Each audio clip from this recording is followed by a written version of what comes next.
Hello, everyone. Welcome. My name is Jessica Campbell. I am the Career Services Program Manager here at Design Lab, and I will be your host and tour guide for this session. I'm joined by Christina Kelly. She is going to be our speaker today. We're so very excited. We're going to talk about UX in your career and going beyond the portfolio. I want to give it a minute. If you are familiar with Design Lab, you know the drill. Please jump into the chat, say hi, tell us where you're joining from. We love to just welcome folks and see where you're at. Like I see NYC, Texas, couple Texas, very exciting. Wow. So please jump in. New Hampshire. Yeah.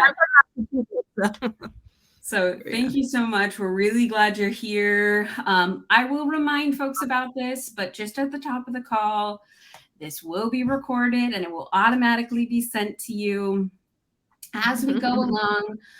Christina's presentation will take about 45 minutes, so we'll have about 15 minutes. Hello. Sorry, I'm recognizing people. You're seeing them. Yes. All that to say, we should have time for questions at the end. So please, in Livestorm, you see the chat. You all are already in there, but there is also a tab for questions. That is where I'm going to look for your questions to ask Christina live at the end. Use that to writing questions, upvote questions you're interested in. That is what I will prioritize. So if you throw questions in the chat, I could very well miss it. So please use the question tab. And let's go ahead and without further ado, Christina, I toss the mic to you. Cool. Jessica, thank you so much. And look at all these people. I recognize a whole bunch of you. Thank you for joining today. And this little talk has been a long time coming. I've been wanting to do a talk about this stuff for a long time. I know for some of you who are, that I'm working with currently in Design Lab, I pontificate often about a lot of these points that we're going to talk about today. But hopefully we'll be able to go into a little bit more detail. I can clarify some things. And if not, we can always, if it's not enough for you, obviously there'll be questions at the end and we can always connect later. So I'm titling this talk today, UX Your Career Beyond the Portfolio. What really gets you the gig? Firing on all cylinders. It sounds exciting, doesn't it? The idea here being that, your portfolio and your case studies are just one tiny part of what is going to launch you in your career. And you have more power at your fingertips, more power at your disposal than you think you do. And that's what we're going to talk about today. Hey, look, what we'll cover. First, 5 main topics with some deviations in between. Number 1, why it seems so hard to get a job in UX these days. I have so many career services students who tell me, oh my God, there's no jobs. I'm on every job board. There's nothing. Well, it's not entirely true. And I'm going to tell you how to, filter through that. Number 2, why getting a job in UX is different than other careers. It is a little different. This is a personal point of view that I have developed, but it's my hypothesis and I'm UXing my hypothesis. I think I'm right. And I have a case to prove out to you today, which will really be the foundation for my recommendations and advice. And I encourage you to take what resonates. If you resonate with some points and some ideas, go for it. And if other things you don't quite get, I'll be happy to talk about it. Or, if you agree or disagree, that's fine. 3 ways to use the UX process to kickstart your career. So we're going to talk about how the UX process, as I mentioned, if you were here last time, UX is everything and everything is UX. The UX process, the approach that you're learning is not unique to UX itself. It is the process of creating everything. Every design discipline, every creative discipline uses the exact same steps to do things, and you can use those steps to mastermind your career. 3 ways to stand out besides polishing your portfolio. I see so many LinkedIn posts. Got to polish your portfolio. I'm going to spend time polishing my portfolio. And I'm going to say, yeah, sure, polish your portfolio. You better have a good portfolio. Yes, have one, but there's a lot more that you can do. And it's exciting to know that you have more power and that there are more tools at your disposal to gain exposure and to get the career that you want. And 5 things you must do right now to succeed in UX. And my goal today is always is to inspire you and help you on your path to change your career and your life. It's a really big step that you guys have taken, looking to get into this field. It takes a lot of courage, and I'll actually go into that in a little bit. So I applaud you for being here, and I just want to rev you up. So just a little bit more about me. So maybe this can help you see where all this advice is coming from. But I've taken the long and winding road to get here. All opinions and advice contained herein are informed by, I've been in UX for over 23 years now, pretty much since it was first like a mainstream job. Plus before that, I had a 10-year career in the entertainment industry. I went to NYU Film School. I've been married a couple of times. Hey, that's experience. I've had 2 businesses. I co-owned a fine art gallery and also a cold pressed juice business in Portland, Maine. Who knew? Yes, I did that actually not too long ago. 7 cross-country moves, and I was a stand-up comedian for a while, performing in 2 numerous to mention dives across the San Fernando Valley. My work has garnered a number of awards, and I've worked at a lot of cool places. The little logos that you see below, other than Saturday Night Live and PBS, are where I have actually been a UX designer or a researcher or a strategist. And there's more where that came from, but these are some of the cool sounding ones because I want to be cool. And so that's a little bit about me. So let's kick this off. Why it seems so hard to get a job in UX. We're kind of building a case here to my advice. And we're going to start here. Why it seems so hard to get a job in UX. All right. Number 1, the market is saturated. The market is saturated. Thanks to boot camps like Design Lab, there's an army, a newborn army, using a Twilight movie reference. And I'm the oldest living twihard, but a newborn army of, thank you for the laughing emojis, keep it coming. A newborn army of people who want to get into UX. And it's not that there's not enough work for you. It's just that there's a lot of you out there. There's a lot of you out there competing for the same roles, but that's okay. The other thing about this market saturation is I do believe that we are at a turning point that, I think we're seeing signals of expansion because we have, companies are laying off, but yet we have new technology creating new opportunities. I think last time I was here on the webinars with Design Lab, I talked about AI and, machine learning and design for sustainability. And apparently there's a whole thing called climate design. Who knew? I think that's part of sustainability. But there's so much opportunity at the same time, and this is going to even out. So there's a lot of you competing for the same gigs, but at the same time, there's growth. And also you have to realize that over your career, over the course of your career, over the course of your life, the market's going to go up and down a bajillion times. I mean, when I first got into this, a year after I got into this, okay, I'm dating myself, 1999 is when I started. And in 2000, guess what happened? That was like the first tech bubble burst that you may have heard of. And basically there were a bajillion internet agencies and everyone was a .com. And that was like the new thing, believe it or not. And they all went out of business and everybody got laid off around 2000, 2001, right after 9/11, another downturn in the market.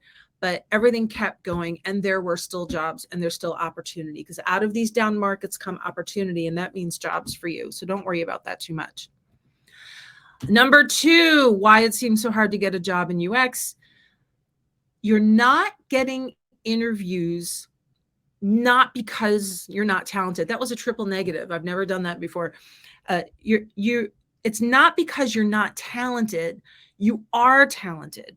You guys are enormously talented. I can't even believe, people all use this. You're just getting into this career and I see your work. I'm like, oh my God, how are they doing that? It took me 10 years to figure that out. Now, obviously you guys have the benefit of the 25 years of work that came before you, but still you guys are enormously talented and have incredible abilities. But the thing that works against you and that we're going to fight against today, that I'm going to give you tools to overcome today, is that you're green, meaning you haven't had a lot of experience in professional environments, I don't want to use the word office, but in professional services, creative services environments, in agencies, in-house jobs, big corporations, where there's a way of doing things. And especially when you're in UX design, you're usually working with a product manager, an engineer, account managers, project managers, content writers, interaction designers, UI designers, visual designers, design strategists, UX strategists, researchers, business analysts, solution analysts, all of these kinds of people, not to mention the leadership layer and stakeholders above them and clients if you're agency side. You haven't worked in that environment, and that environment requires a certain kind of stamina to do it 40 hours a week, 8 hours a day.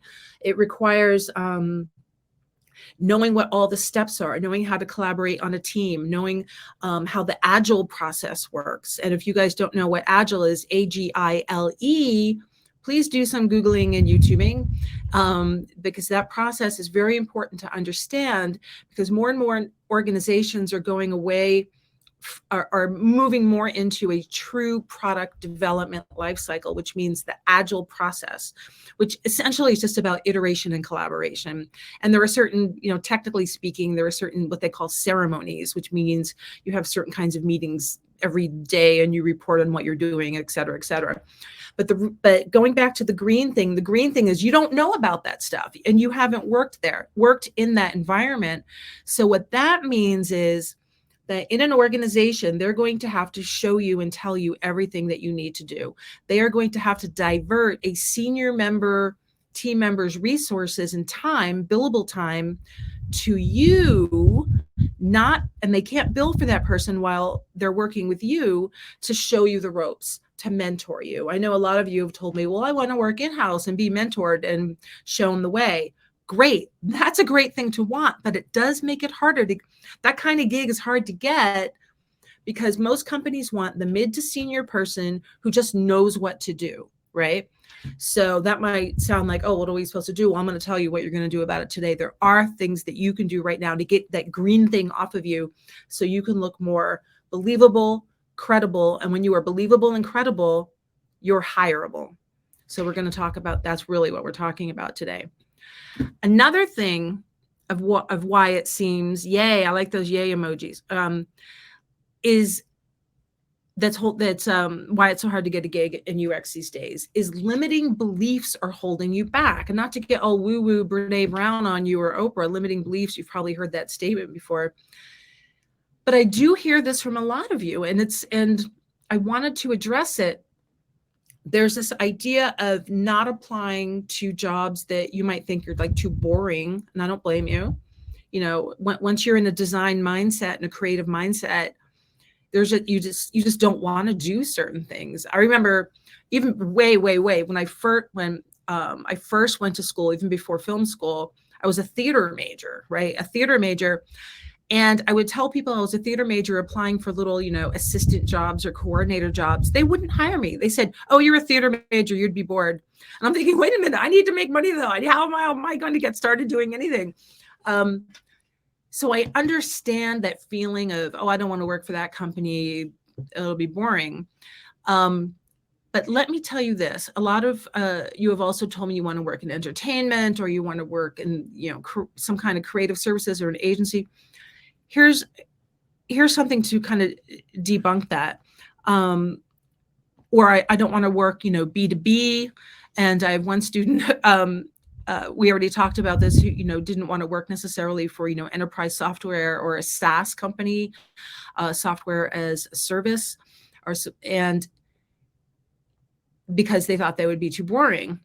And I understand that at face value, but here's the thing.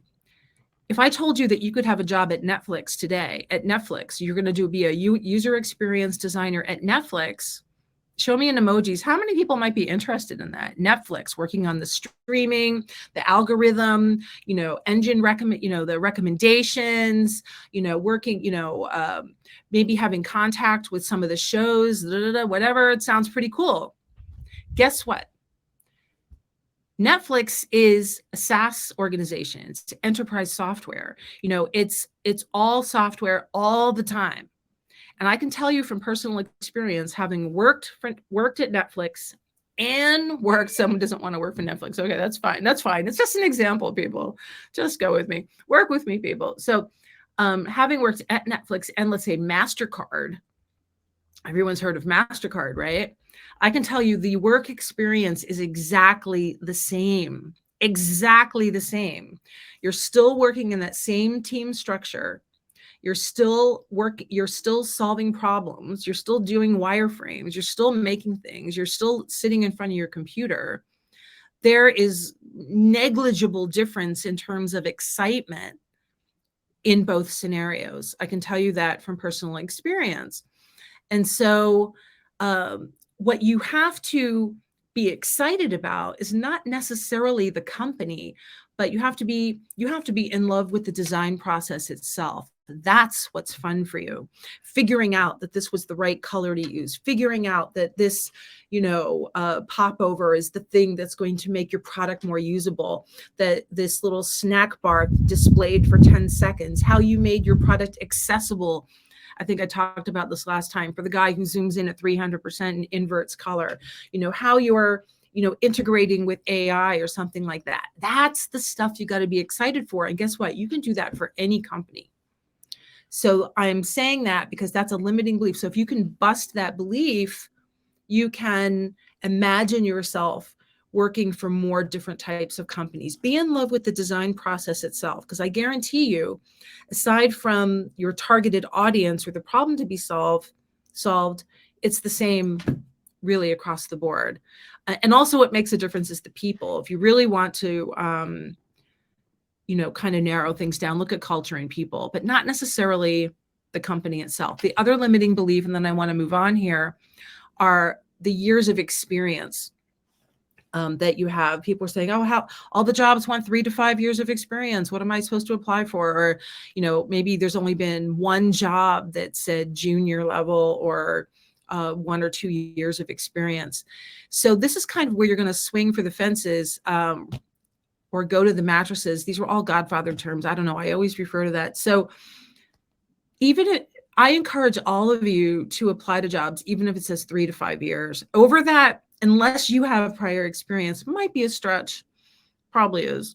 But 3 to 5, just do it. Don't you reject yourself. Let them reject you, but don't reject yourself. If you feel confident in your skill set and you feel confident, in the job description, like, oh yeah, I can do that job. I can see myself doing it.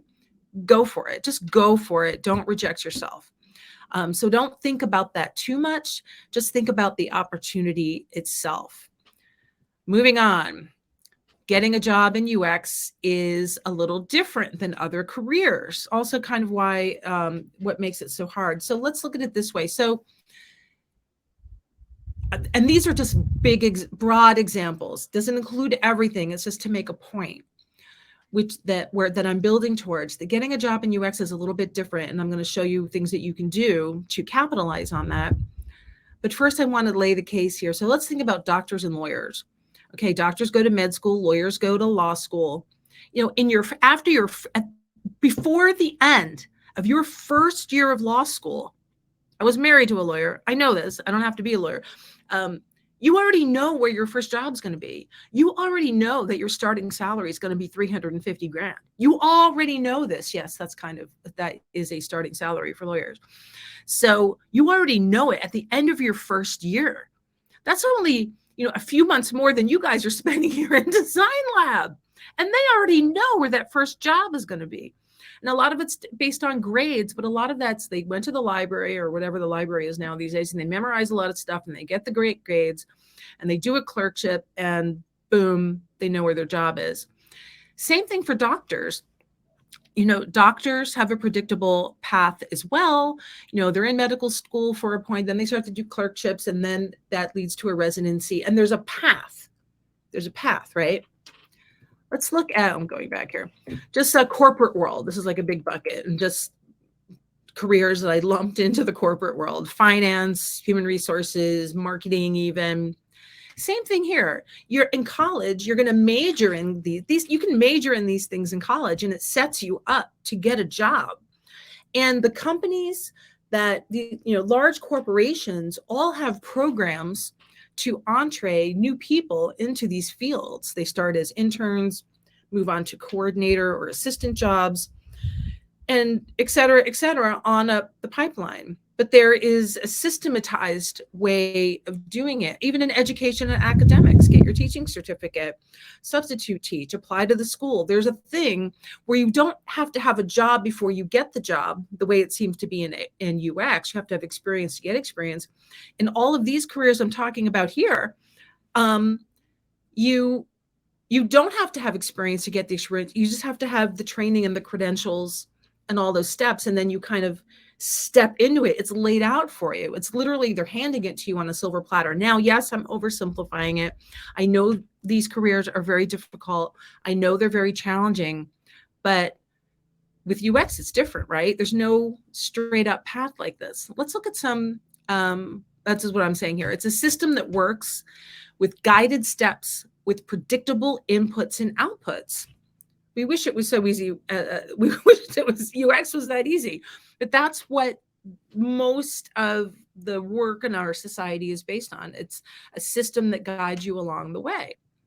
Let's look at a couple of other things. So getting a job in UX is a little different, or is it? And here's where I'm starting to state my case. So let's look at the world of film. I worked in film and entertainment before I got into this world. I went to film school. I have some idea of how this works. So with film, for example, the way to work in film, if you want to be, let's just say, a director or a writer or something like that, you have to make a movie. You have to write a script. You have to write a script, a spec script that might take you a year to write or 6 months to write or longer. And you're not going to get paid. And you have to write that script. And then you have to, we got some people coming from this career. That's awesome. So then you're going to write that script, and then you're going to show it to people who may or may not read it. You may or may not get an agent. And it's a lot of time, but that's what you have to do. You have to work. You have to create the thing anyway. Same thing if you're a director. You have to make a movie. You have to find a script or write a script, go make that movie, figure out how you're going to pay for it, put it all on your credit card. I know people who have done this.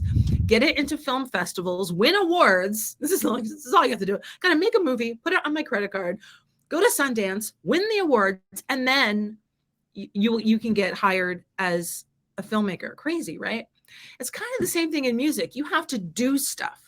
You have to start a band. You have to make a demo tape. You got to go play out. You have to, self-fund a tour.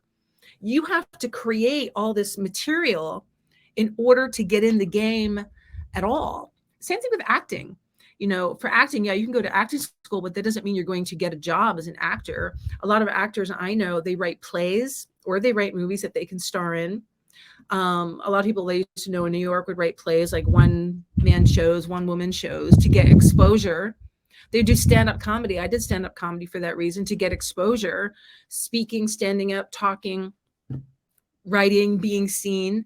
But they're creating things to do that. It's still a system that works. Like everything I described, clearly people are doing it.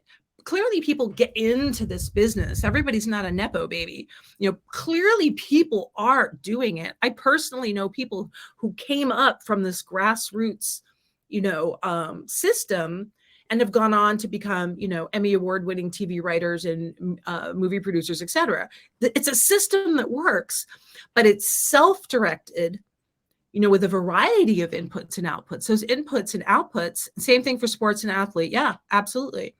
With a variety of inputs and outputs. Now, here's one caveat. Yes, there are big companies who are institutionalizing and systematizing how you get in, how UXers can get in. These companies here are among them who do have internship programs or entree programs where paid internships, unpaid internships, some clear pathway to get you in the door, to kind of put the kibosh on this. You got to have a job to get a job, experience that, a lot of you are struggling with. So yes, that's there, but it's not everybody. Is it everybody? No. So we have to have a plan. The key takeaway from what I was just talking about is I'm encouraging you to don't wait for jobs to come to you. You need to proactively add value and do what you love. Just like the filmmaker, the musician, the actor, proactively create opportunities where you can do what you love. You have to create these instances for exposure. That sounds great, lady, but shouldn't I just polish my portfolio? So a lot of people ask me this. So, and this is why this is called Beyond the Portfolio, and I'm about to give you your action steps. So really until now, the portfolio was really like the only quantifiable way, or the only way to quantify, yes, I'll get this straight. The only way to prove or show what your skill set is. You have your little case studies, you have your little about page. Here's what I do. Everybody would go to that and to see what you do. And we still do that. However, what I've seen more and more is that this pixel perfect portfolio and case studies no longer guarantee the gig. Otherwise, you'd all be working now, because I know all of you have fantastic portfolios. So it's not the be all end all. It's just one piece. And here's the thing. You are a multi-faced being. It should say faceted. Maybe you are multi-faced. I don't know. It should say faceted. And a portfolio is not multifaceted like you. So I'm multi-faced. That's pretty funny. But it kind of still means the same thing, right? So a portfolio is not. Portfolio is the way we have them structured, typically, they're not multifaceted. They don't really represent you above and beyond your little about page when you're, shows you bungee jumping or surfing or cooking, whatever things that you're showing on that page. It's not showing the holistic picture, the holistic product vision of you and what you have to offer. And that's what I'm going for here, that the portfolio is just a part of a synergistic ecosystem, right? So it's just one piece of the pie. So I'm going to spend a couple minutes on this screen because there's a lot to digest here.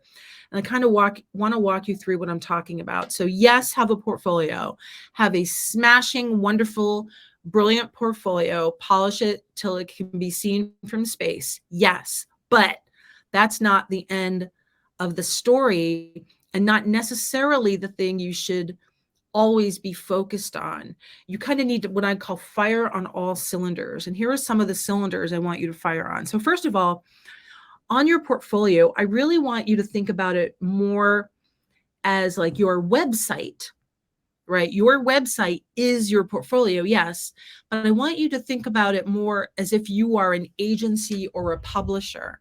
And if you're thinking that way, what else goes on that website? How can you tell the whole story of you, the message of you, and what you have to offer? Say, and another piece of the pie here is LinkedIn. Now, it could be any social platform, but I'm using LinkedIn because that's just the main thing right now. I'm sure in a few years, hopefully something will be different and we'll have something else. But LinkedIn also is a piece of this puzzle, this strategic synergistic ecosystem of all the points of entry to what you do and what you have to offer in your message, where you can do networking and you can publish content and all kinds of stuff like that. And then also you think about even Design Lab's own, Discord platform. Another thing that you can do there is offer help, add value, foster community. So these three little circles down the bottom here, what I'm talking about is, think of your portfolio more as, a larger umbrella that can include everything that you do. LinkedIn is a point of entry to that website, and then also to content that you can publish. And also platforms like Discord, where with other UXers, is another tactic strategy is to reach out and offer help. Who can you help? And it's like not just asking for referrals. Who do you know who's looking for a job? Hey, can you send my resume to so-and-so? Think more about it. How can I help you? Be interested and not interesting, and put the focus on the interested part And that's really going to take you far. This is part of firing on all cylinders beyond the portfolio. A few more ideas for you. In all of these places, you can do the following things, which are at the top of the screen here. Think of yourself. Yes, you might say, I'm a UX designer, I'm a UI designer, I'm a researcher, I'm a service designer, I'm a climate designer, I'm whatever. And you need to spell that out on your website. Literally, I have some students who have, they have their little hello, I'm so-and-so. I like to bungee jump and design websites, or whatever it is they're saying. And then below that, before the case studies, because remember, the case studies are just an output of what you can do. But you're doing more than that. You're providing services that are solving problems for the companies who are looking at you as a potential employee. And that's really the thing you want to start with. So I have some students really putting sections. What are the services that you offer?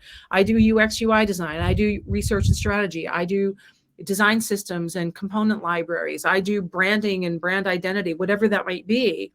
And literally spell it out.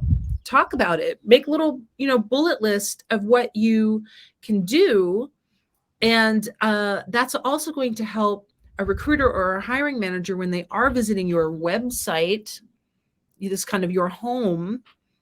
It's going to help them understand how to interact with you, what value you can provide their organization, and also makes you more credible, believable, and therefore more hireable. That's the equation we're going after.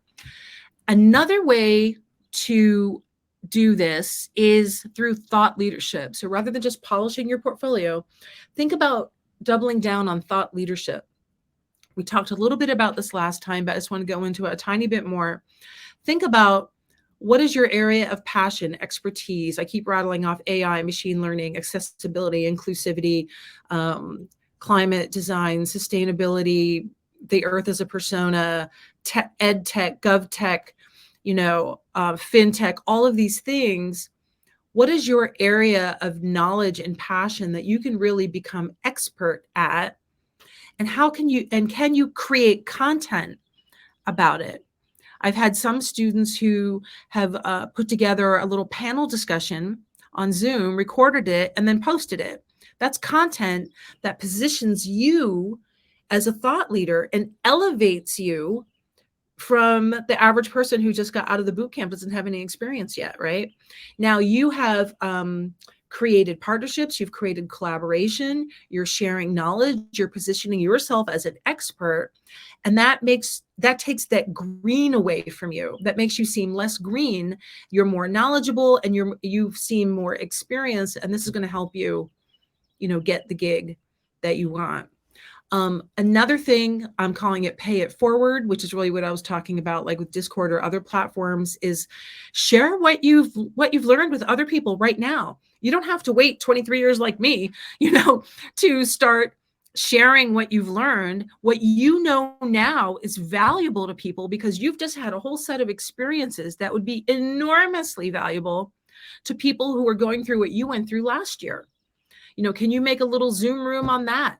A little live stream on Instagram? I don't know. Use your imagination on how you can collaborate and participate in a way that helps other people with what you know, because it is valuable. You don't have to wait till you're a VP of whatever or a CEO of whatever to start sharing what you know. So this is what I'm talking about. This is this strategic, synergistic ecosystem that is focused on more than your case studies. Your case studies are just an output of all of this stuff that you're doing here. It's just one piece of the pie. And all of this stuff here that I'm talking about is about building the idea of increasing your credibility, making people trust you, coming off as more professional and knowledgeable, like you've got everything under control, and that makes you more hireable, period. Ipso facto dunno is one of my silly sayings, that when you're doing this, firing on all cylinders, not just polishing up your case study, when you are out there walking the walk and talking the talk through the lens of what you're comfortable with, that is what, makes things happen. So I'm going to give you 3 ways to create these so-called opportunities. I've already leaned into some ways to do it, but these are kind of bucketing them into 3 discrete buckets that maybe will help you. Design buddies is a good one. Yes, hello, thank you for putting that. When I did stand-up comedy back in the day, I was working with a mentor who we had comedy buddies. Literally, we'd have a sign-up sheet, get a buddy, go to the coffee shop, and jam. And we would just write jokes and tell each other jokes. And it really, and then we would go to each other's gigs and be in the audience and laugh. It was an incredible support system. Anyway, Design Buddies sounds really good. So do that. So 3 concrete things that you can focus on that are good.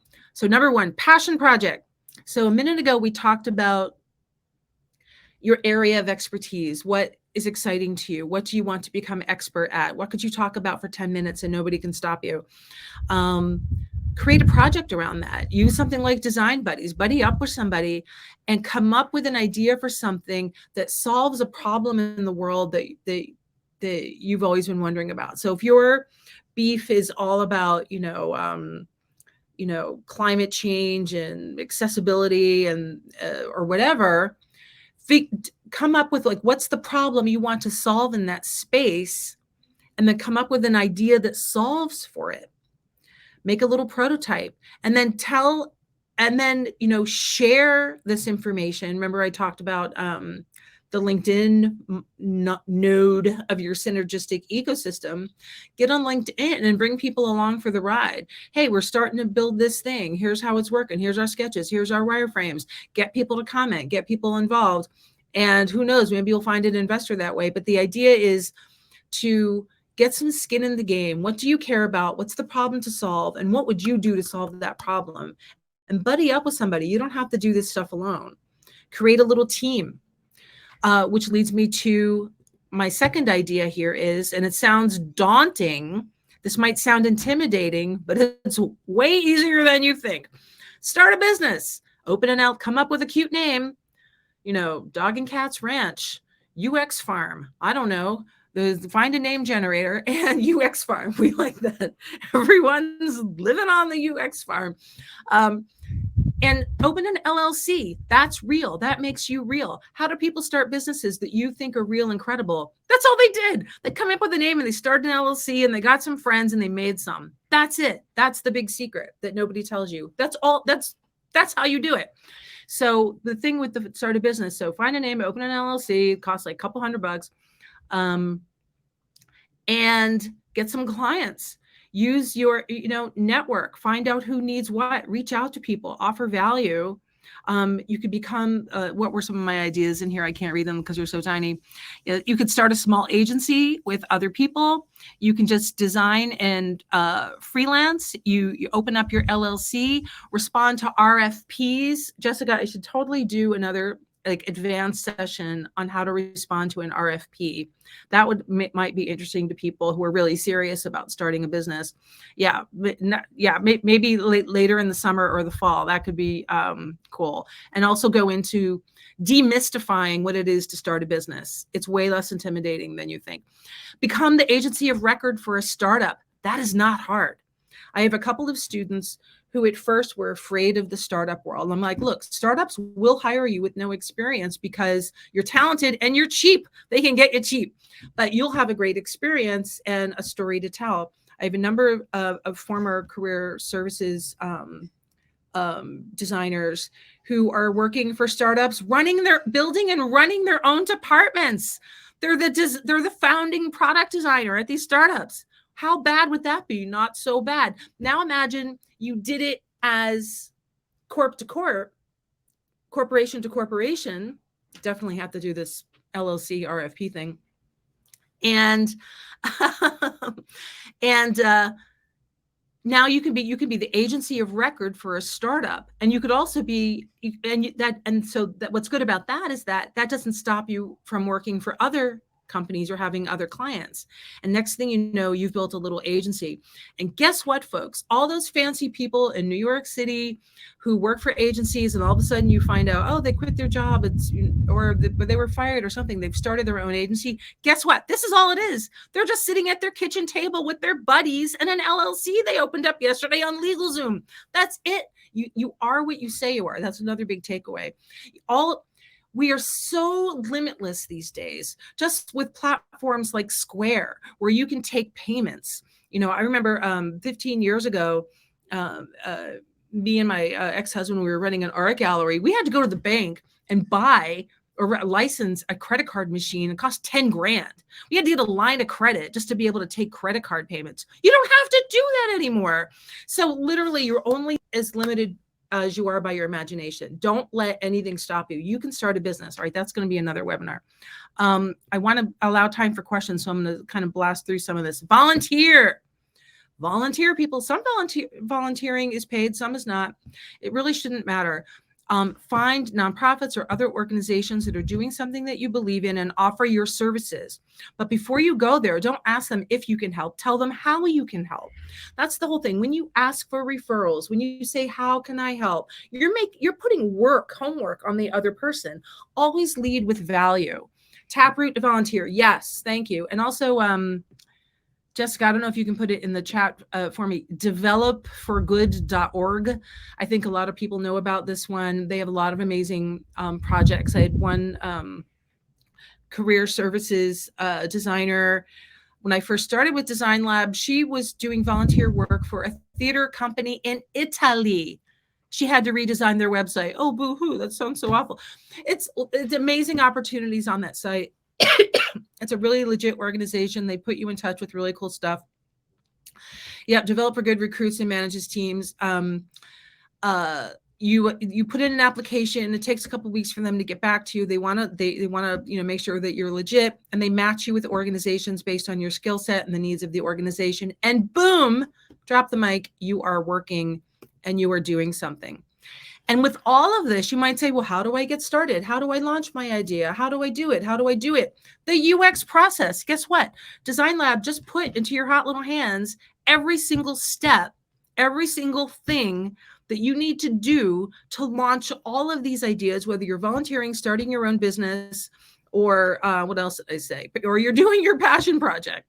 Okay. And guess what? It's the UX process. Research and requirements gathering for your passion project, client or volunteer opportunity. What is the unmet need? Do your research, competitor analysis, UX process, step number 1. Number 2, develop a solution that solves the problem. Spec it out with wireframes, prototypes, written descriptions, and plans. And all of this doesn't have to end in a design or a prototype. Write an ebook. Write just a plan out and buddy up with a designer to design it for you if you don't want to be the UI person, okay? But step 2, develop your solution.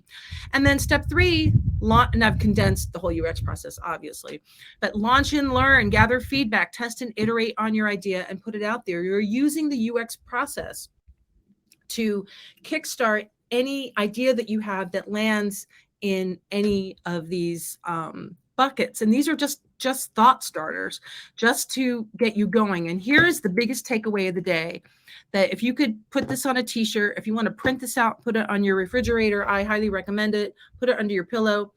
You're not doing all this stuff to get a job, dreaded air quotes. This is your job. All this stuff is your job, whether or not you get paid. Now, yes, you need to get paid and you will get paid, but that's not the point. The point is you are a designer, a surf designer, a researcher, a writer, whatever. And this is your job. Just like the filmmakers and the musicians and the actors, you can't say to them, oh, you don't have a job yet. No, it is their job. They're out there gigging. They're bringing their movie to the film festivals. That is their job. It's their job to do all that stuff. That's why I equate this to those fields. And it is your job to do this too. You have to love this enough to get out there and do it anyway. And that anyway is the job. And it will, well, you're not doing it to get the job. It will lead to work because people are going to want you. They're going to want a piece of you. They're going to like, wow, look at all that action they're creating over there. We need that for our company. And that's how the world works, people. That's how business works. That's how the whole world works. That's it.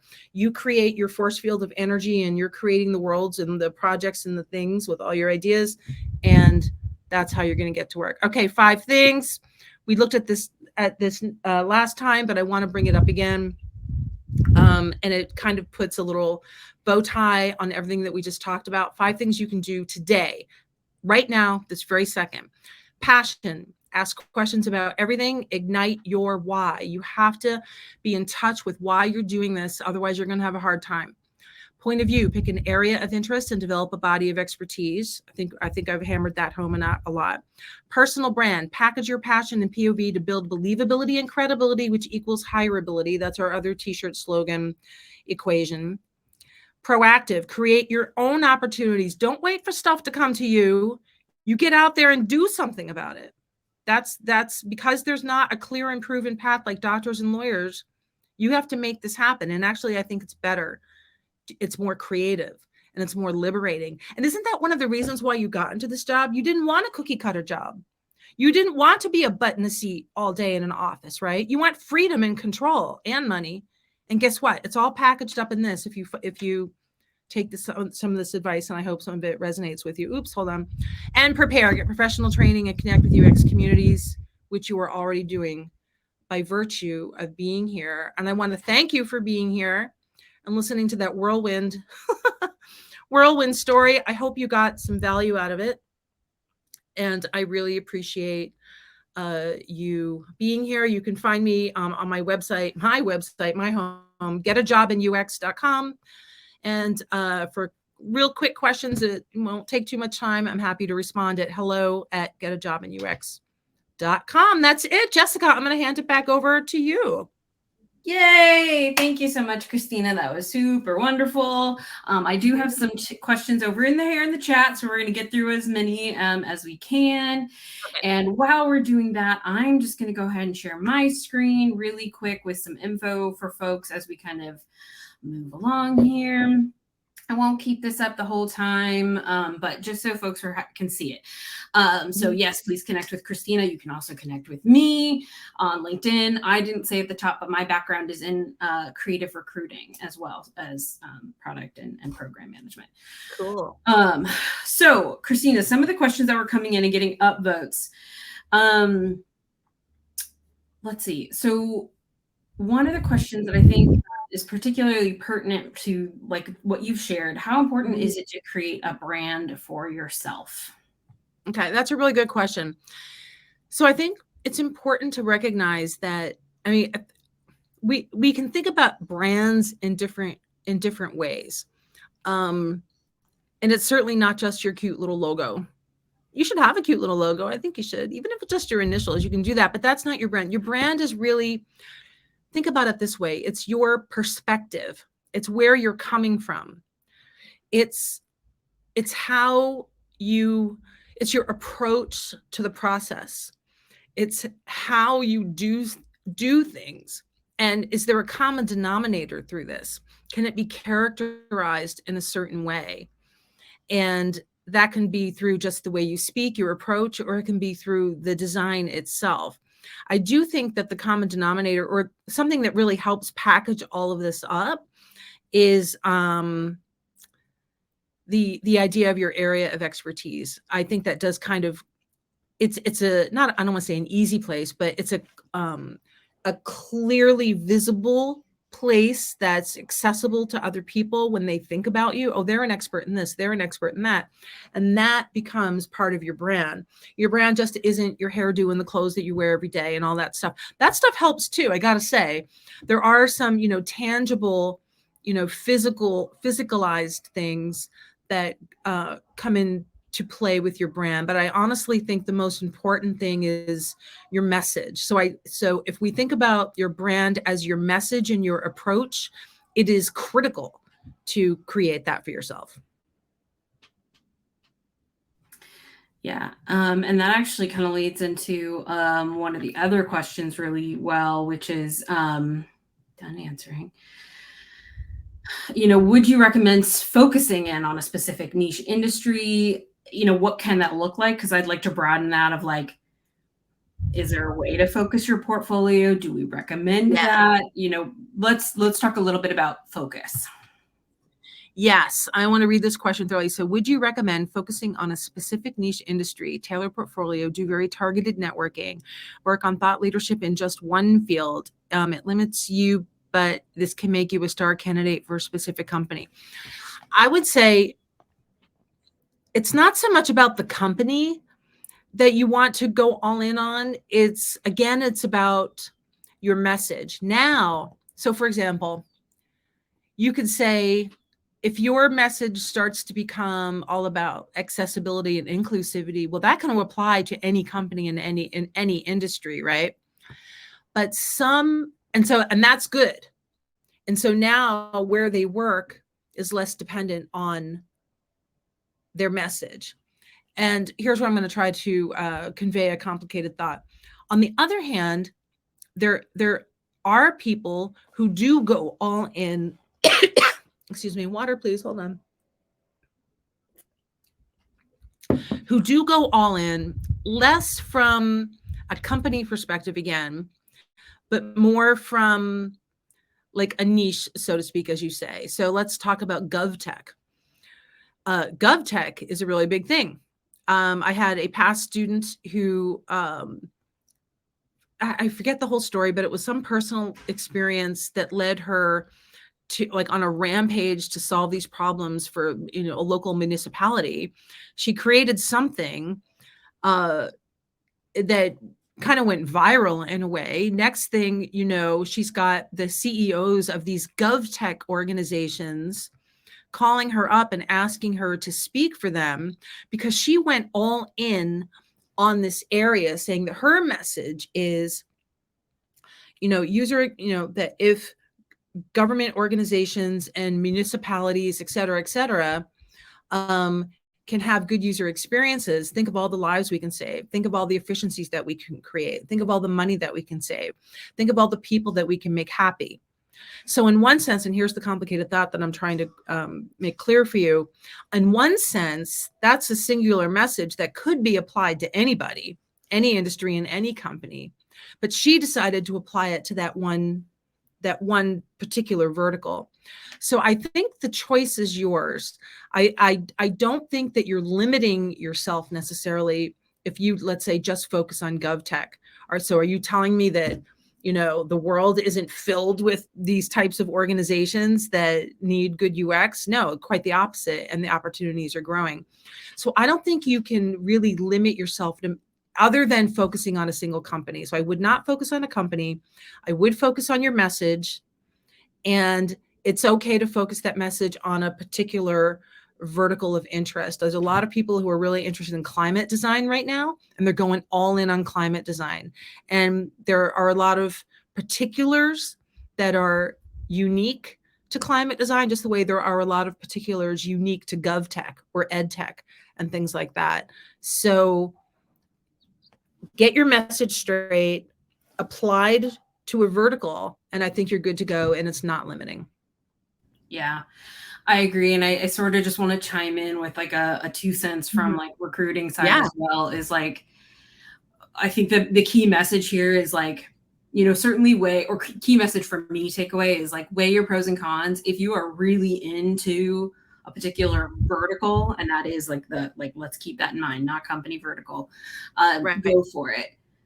But no matter what you do have in your portfolio is it's going to be representative of what you're kind of interested in, especially now if you're early in your career, or even if you're later in your career, start trimming out the stuff that you didn't like as much. You don't want to be representative of the way your career continues to go.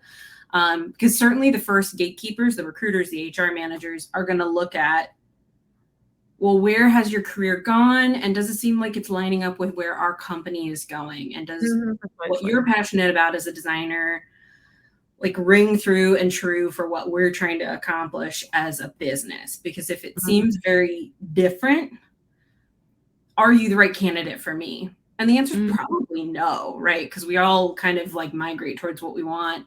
But yeah, just keeping that in mind, especially if you are in Design Lab right now, creating your capstones, thinking about those projects, and being very strategic about, well, where do I want my career to end up? Vertical, project wise, mission wise, incorporating what I've already done in my career and life, whether it feels really tied to UX or not, because it all is. UX is everywhere. That's UX is everything, and everything is UX. And also, don't pick an industry. Like, don't pick something just because you think it sounds cool. Remember my Netflix MasterCard example? I guarantee you, yeah, climate designers. That's it, right there. That's the link I was going to try to share. And I want to learn more about that actually. So don't pick an industry, a vertical because you think it's cooler. Pick it because you care. Yeah. You kind of have to care about this stuff just a little bit more than other random jobs. So pick something that you care about. Was there another question, Jessica? Yeah, I'm looking through. We only have time for one more question, I think, before we wrap. I think if that was all, then it's okay, obviously. No, there's definitely more questions. So it's now I have to make the tough choice to decide which one. So I do want to kind of come back to where we sort of ended in this question and expand upon it. Because this was a question earlier on. Somebody asked, does it mean it's easier for those who have full-time work experience in a somewhat related field, i.e. marketing? And I think we can kind of expand on that thought bubble that we just ended on here of like, because my answer is depends, but yes. No, it does depend. So hold on, I need another sip of water. Yeah. It does depend. If it depends on, what does it depend on? It depends on what kind of experience it is. I don't know. I mean, yes and no. Definitely I've seen people coming into career services who, were in marketing or they were business analysts, and they still had a hard time getting that first UX gig. And I think in some of those instances, it just may have been because of the kinds of jobs they're applying to. I'm really not sure, but I do believe that the less green you are, the more credible that you appear, that paves a way. But also the point of the presentation was to give everyone tools, regardless of their past experience, things that everyone can do. And all you need is your noggin. All you need is your curiosity. Remember the 5 things that I talked about? You have to be passionate and curious, and you have to be the most annoying 4-year-old that you're going to be annoy the hell out of your friends and ask questions about everything and get excited about things and wonder and dream. That's the only thing you need. You don't have to have jobs in marketing or business or whatever. You don't have to have that. On paper, sometimes it makes it easier for the recruiter or the hiring manager to make the mental leap, but that doesn't mean it's stopping you, because guess what you're going to have in those pieces of paper? You volunteered. You got a job as a climate designer. You created this little startup. You created this little prototype that, 9 million people liked on LinkedIn. I don't know. You can create content. You can create things. Not having that background doesn't mean you can't catch up to the person who has that background and be, on a level playing field. So the tools today that we talked about are meant to empower you regardless of your background. Absolutely. And I also want to highlight storytelling. Yeah. Because big time. So much of it is about, yes, as a recruiter, I might be able to make a bigger leap between a graphic designer and a UX designer, or a front-end developer and a UX designer. But if you can, with confidence, tell me why what you did in your previous job is related to UX design, because it is. Mm-hmm. You were talking to stakeholders, you were doing research, you were, whatever it is that you were doing, I challenge all of my career services students to take UX terms and try to insert them into their old job descriptions where they can. You can create that narrative. And honestly, the UX field is better for having a variety of backgrounds in it. Absolutely. And so, I mean, that it's still a hurdle to jump over. I'm not saying you're just going to breeze through this, but that's why we gave you all these tools today, because, this recording will go out. You can look at the deck again. Doing any one of these things or all of them is going to position you so hiring managers can make that leap. But also remember, you're not just doing it to get the job. You are doing it. You are doing it. You are doing it when you follow all of these steps, when you fire on all cylinders. Yep. And yes, it will lead to, ongoing paid work and stuff like that. Yes. Well, thank you so much. We are just at time. And I'm going to quickly throw in here at the end for everybody. That's my LinkedIn to connect with. Christina, would you mind throwing in your link to you where you would prefer students connect, either LinkedIn or your website? Just here at the end. Let me put my link.